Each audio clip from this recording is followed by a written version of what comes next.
toot, maybe it's time to ride the funk train. This is Funkmaster V with Wrestling with Ghosts, and this month we're going to eschew a Wrestling with Ghosts episode on our YouTube channel to show you an episode of a show that we do called It Happened to Me that we do for Asai TV. This is where people tell first-person ghost stories. Ooh.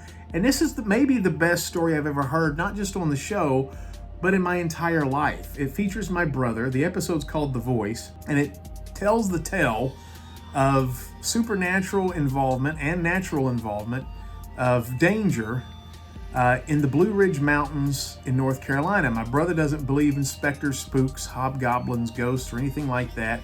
So this was really strange coming from him. This story is so fantastic that we based a lot of the true story elements from our movie The Hike, which we released in 2021, based on this story. And parts of the story took place in a ghost town called Proctor, North Carolina. This is the most remote location on the eastern seaboard. We based a little bit of the hike on there. The closest way to get there is an 11-mile hike through the mountains, or a 22-mile hike from another state, or a boat ride from another state. So it's crazy where it's located. You can't walk there easily. There's definitely no train tracks or roads leading to the town of Proctor. Wrestling with Ghosts is going to go camp there later this summer. I'm lifting weights. I'm walking around the neighborhood. I'm doing hijinks, kicking my height, all that stuff to get ready as we're all getting sexier for this hike and investigation that we will be debuting on Asai TV, Saltbox, Intrigue TV, and our YouTube channel. Guys, enjoy this episode. My brother's awesome. I hope you enjoy The Voice.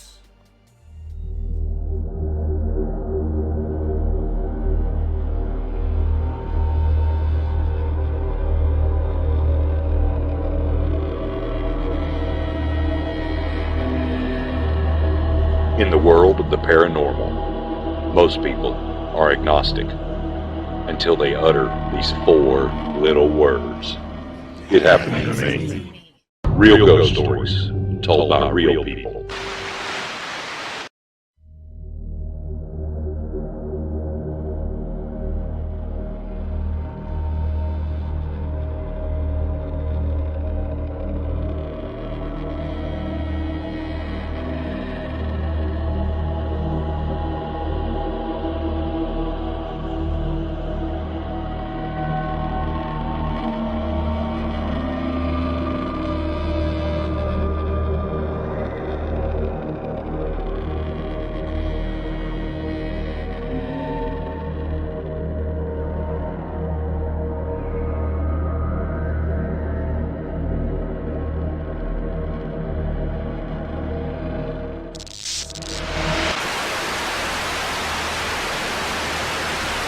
Yeah, so my name's John. I'm from Maryville, Tennessee, and I'm a world traveler, I guess, of sorts. And so, at the time this story takes place, I'm hiking, and I haven't been hiking very much. Trying to do all the 900 miles in the national park of Great Smoky Mountains in Tennessee and North Carolina, and so.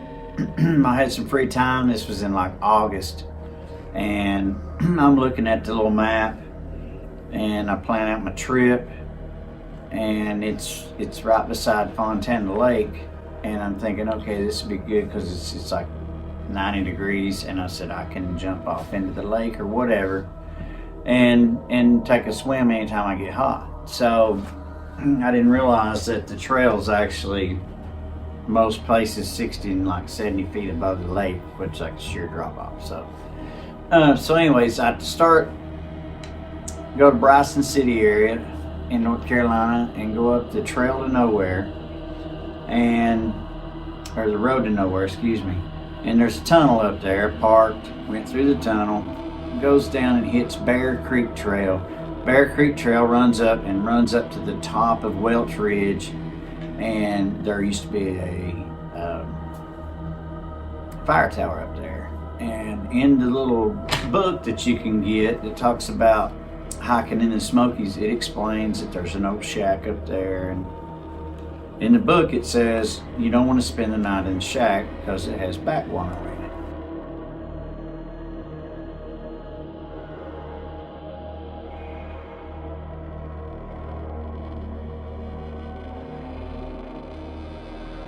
So I find the shack. It's full of back guano, and it's basically you're not staying in that shack. So I had a small one-man tent, set that tent up, and by the time I got my tent set up, it come a massive downpour of rain. So most of the night, I'm in the tent and pouring down rain, but I hear this, I think it was sometime around 1 o'clock in the morning, I hear this voice saying, "Go home. You need to go home. It's dangerous up here." And I'm like, it sounds like a park ranger or something, it's like a white man's voice, sound like middle 30s or whatever. I think at this time I'm probably in my 30s or so. And I'm like, so I unzip the tent and I look out and there's nobody there. So I get a flashlight and I look all around. The area is kind of like right on top of the mountain. It drops off. So there's very little room for anybody to actually walk around or hide up there. So I get the flashlight and I'm looking around and everything, and I hear that voice, go home, get out of here. And I'm like, so the rest of the night I'm kind of like not really sleeping good. During the night, I don't know what happened, but my eyes swelled shut. Pack up camp and head down. I head down Cold Spring Gap at that point, and it runs into Hazel Creek. It's been raining all night, and I knew there was a stream crossing on it. I didn't think much about it. Got down there and the stream's actually really, really flooded. So I had to basically, strip everything down and cross that creek in my underwear with everything on top of my head. And I hit Hazel Creek, put my clothes back on, get dried off. And as I'm hiking down Hazel Creek's actually an old logging road. And there's several different campsites along that road. And the rangers still actually use that road or trail. It's actually a trail, but it's a flat logging road. It's actually an old rail bed, so it's got a nice grade to it. It's not real steep. It's still really wide and maintained.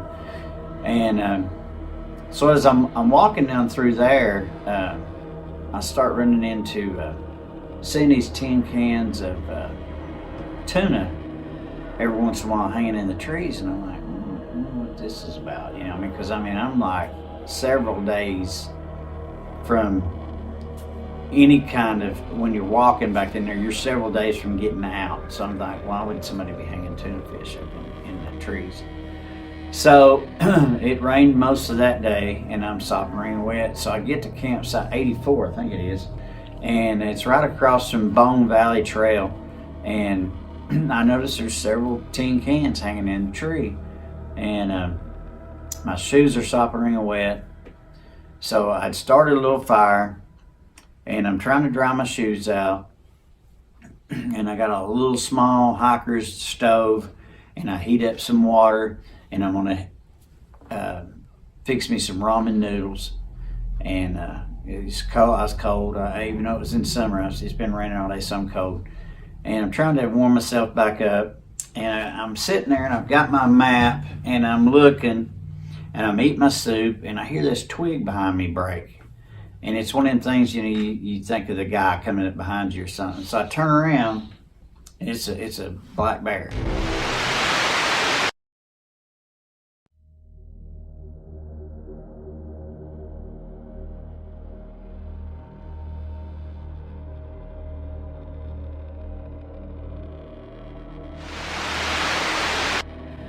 I jumped up because I was thinking I need to be bigger than this bear. And I've got this on video footage. This is a true story. I've got to do something here. So I kind of went away from the fire and where I was at, and the bear comes over. I'd spilt my soup on my boot, and the bear smells the soup, I'm guessing, and he grabs that boot and he takes off with it. And I'm like, this is the only pair of shoes I got. I'm like 4 days from my truck. I gotta have that shoe.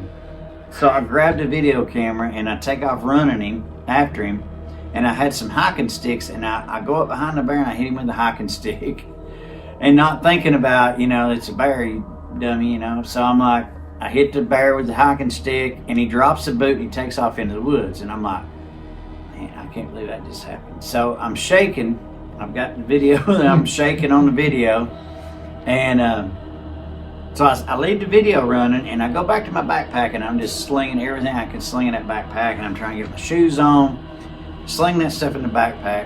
And when I get home, I'm showing my wife the video, and we're looking at it, and she's like, the bear's like right here circling me. And I didn't realize that while I was there, but the bear actually was circling where I was at and came up behind me.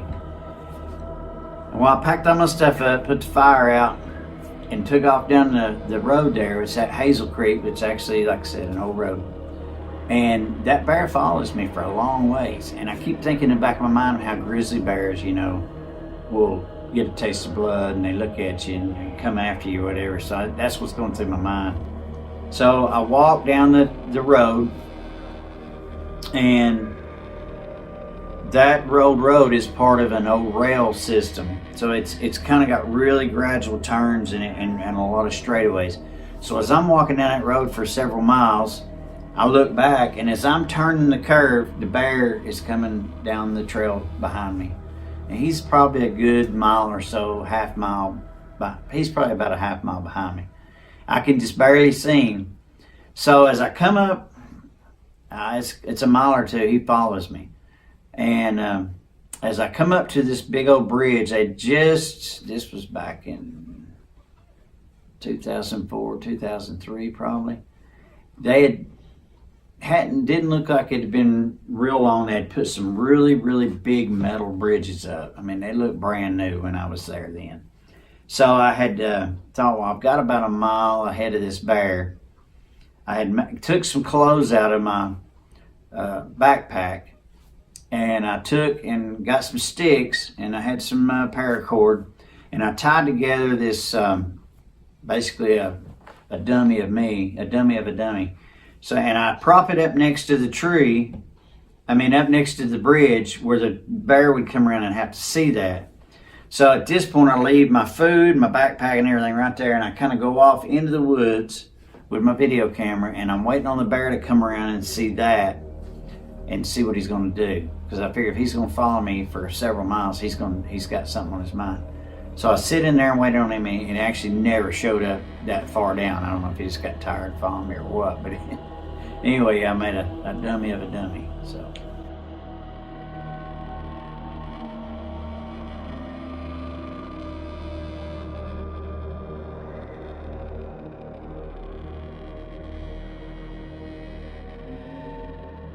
So I walk the biggest part of that day, and I go to where the old town of Proctor is, where Hazel Creek actually comes out into Fontana Lake. And there's the old logging mill there, and there's some old areas where they used to put the logs in when they used to have water in them, and they put the logs in there when they brought them down off the mountain. So I was kind of real upset about that bear. And at this time, I didn't drink a lot of beer or anything, hardly ever. And I set my campsite up, and I'm next to Hazel Creek. I'm right next to the creek. And somebody had actually put river rocks and piled the river rocks around a circle, and there's 2 metal cans of Coors Light floating in there, which Coors Light sucks, by the way. So anyways, I went and camped and set my camp up and ate and everything, and I'm kind of looking back over the video footage of the bear, and I'm kind of freaked out, and I'm like, I'm never going to get a night's sleep here. So I actually went down and got those beer out of the creek and popped them open and drank both those beers, and while they were there, I have no idea, but it was kind of funny because it was like, here's this circle in the river with these 2 beers in it. So the next morning I get up, I hit Lakeshore Trail, and Lakeshore Trail actually does follow the lakeshore around, but like I said before, there's like 1 or 2 spots that actually comes up to the water, but most part, it's a long ways down. So that trail's not kept up really well. There's a lot of old houses and stuff on that trail from where when they flooded the lake, the government actually purchased or seized, or however they got that property. Anyway, there's a lot of stuff left. The old home sites and cars are still there, but the trail's not maintained real well. It's like trying to fight through grass quite a bit. So I hike on most of that day, and then I actually do come out to one section there where it actually comes out to the lake. And I come out on the lake, and I'm kind of looking around thinking, man, it's nice to be out of the woods. It's hot. I'm going to go there and get some water. And I step on something that's really, really funny. And I'm like, what in the world is that? And I look down, it's a big old rattlesnake. So at that point, I realize my wife is in Nashville with my son. They had left before I planned this trip. And they always tell you, you need to log your trip or your whereabouts with somebody. I didn't tell anybody where I was at. And so I'm sitting there standing on the snake thinking, luckily I'd stepped right behind his head. And I'm like, nobody knows where I'm at. I'm going to get bit by a rattlesnake and die here. So you got all these thoughts going through your head. And then I'm still during all this time thinking about the voice I heard in the tent, kind of creeping me out. I didn't see a person on this whole 4.5, 5-day trip. I didn't see anybody back here. So I managed to get down and get a rock and get on top of the snake's head and then back up off the snake and get away from him before he comes out from under the rock. So kind of shaky about that the rest of that day, and I go on up and I continue up Lakeshore until I get to till I get to campsite 98.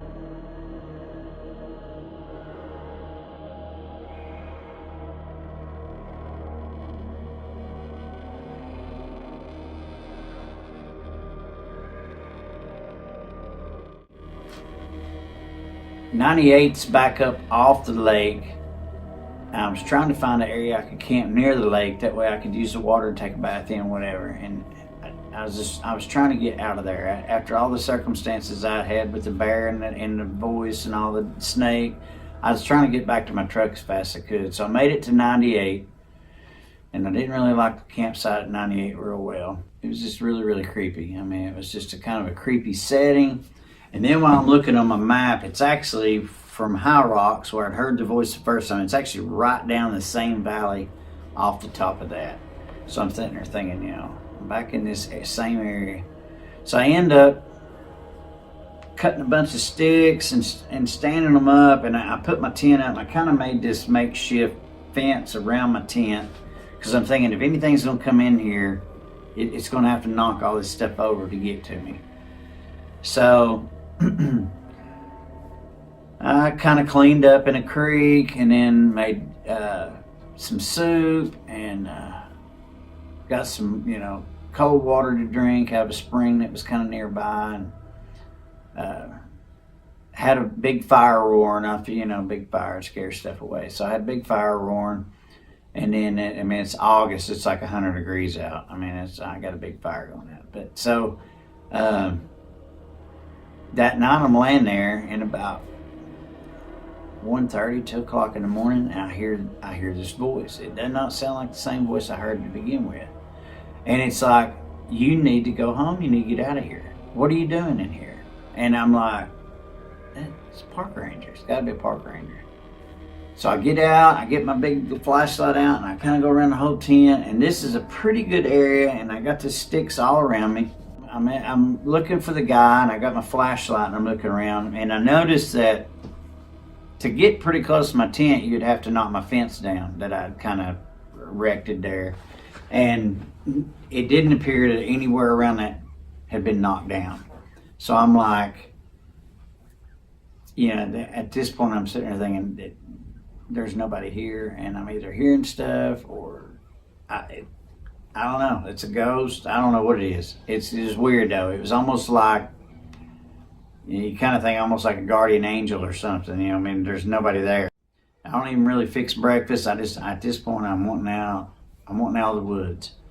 So I pack up everything, and I'm taking off up the trail, and I actually had a Walkman with me, and had some cassette tapes with me, and I'm listening to AC/DC. It's a long way to the top if you want to rock and roll.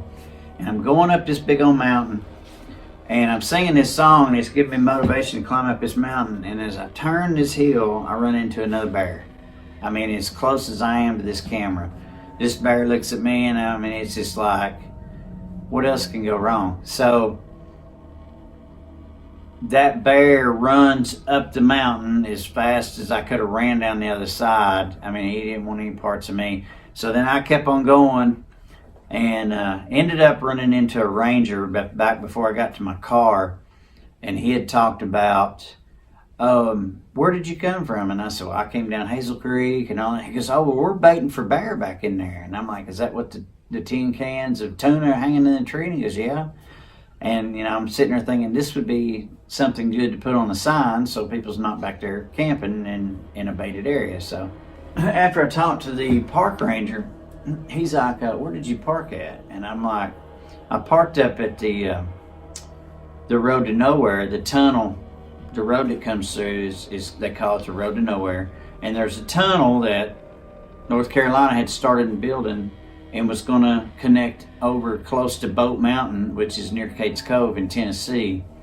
And for whatever reason, that project never went through. So the road actually goes through the tunnel and stops, turns into a trail. So I was talking to the park ranger, and he's like, oh man, he said, you parked up there. He said, I just came from up there. And he said, all the cars in the parking lot got vandalized. And I'm like, so I'm in North Carolina.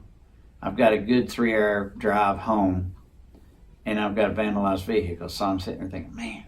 So all the way there, I'm kind of dreading getting there. And at this time, I've got an '85 Nissan pickup truck, which was old then.